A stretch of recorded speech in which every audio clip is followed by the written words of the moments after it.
os benzodiazepínicos, opioides e hipnóticos, inicialmente são vendidas e veiculadas na sociedade como medicamentos, portanto, tem uma aplicação, sim. Porém, rapidamente são absorvidas pelos consumidores como drogas com a mesma função das drogas ilícitas, tentar atingir um estado de satisfação interior. Os benzodiazepínicos, eles são fortes relaxantes musculares e trazem uma certa sensação de bem-estar, porque inibem a capacidade do indivíduo de reagir adequadamente às demandas externas. Por que isso? Porque o indivíduo normal precisa de um certo grau de ansiedade para enfrentar as dificuldades cotidianas.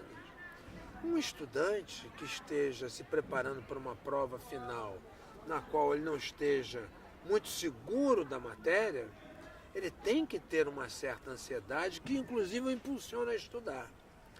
Quando ele recorre ao uso de um benzodiazepínico, ele diminui a capacidade de reação a essa necessidade cotidiana. Tende, portanto, em primeiro lugar, a fracassar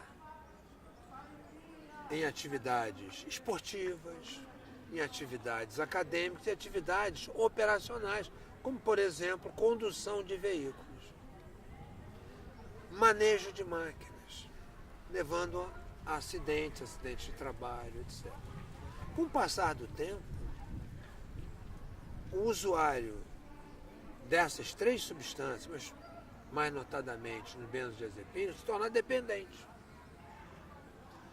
E aí, a sensação de mal-estar é constante e só diminui se ele usar o remédio, cada vez em doses maiores. Portanto, o uso de benzodiazepínicos se torna perigoso, conduzindo a dependência química a um estado constante de insatisfação que não melhora com o uso do remédio, simplesmente deixa de piorar. Motivo pelo qual passa a ser uma droga de abuso. Também os benzodiazepínicos e os hipnóticos são utilizados para rebater o efeito de drogas que sejam estimulantes. Por exemplo, a cocaína. Chega um determinado momento que o dependente de cocaína está tão intoxicado que ele já não consegue dormir, já não consegue cessar a onda, cessar a drogação. Então ele recorre a esses comprimidos. Com isso ele dorme ou relaxa e consegue quimicamente uma espécie de equilíbrio.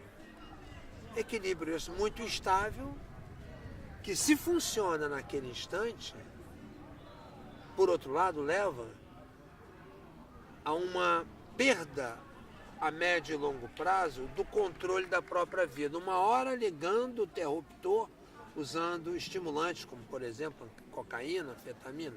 Outra hora desligando o interruptor com comprimidos que deprimem o sistema nervoso central. Finalmente,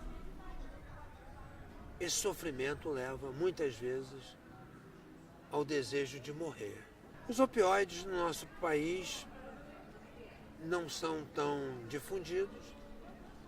Primeiro, porque outras drogas são facilmente encontradas. Segundo, pela dificuldade de obtenção, uma vez que no Brasil há um controle significativo. A Anvisa controla bem a venda das receitas especializadas para a compra desse tipo de substância. No entanto, é a principal causa de morte por uso de drogas no mundo. Recentemente, o escritório da ONU relativo a crime e drogas apontou para um aumento no consumo, principalmente por questões ligadas à política no Afeganistão.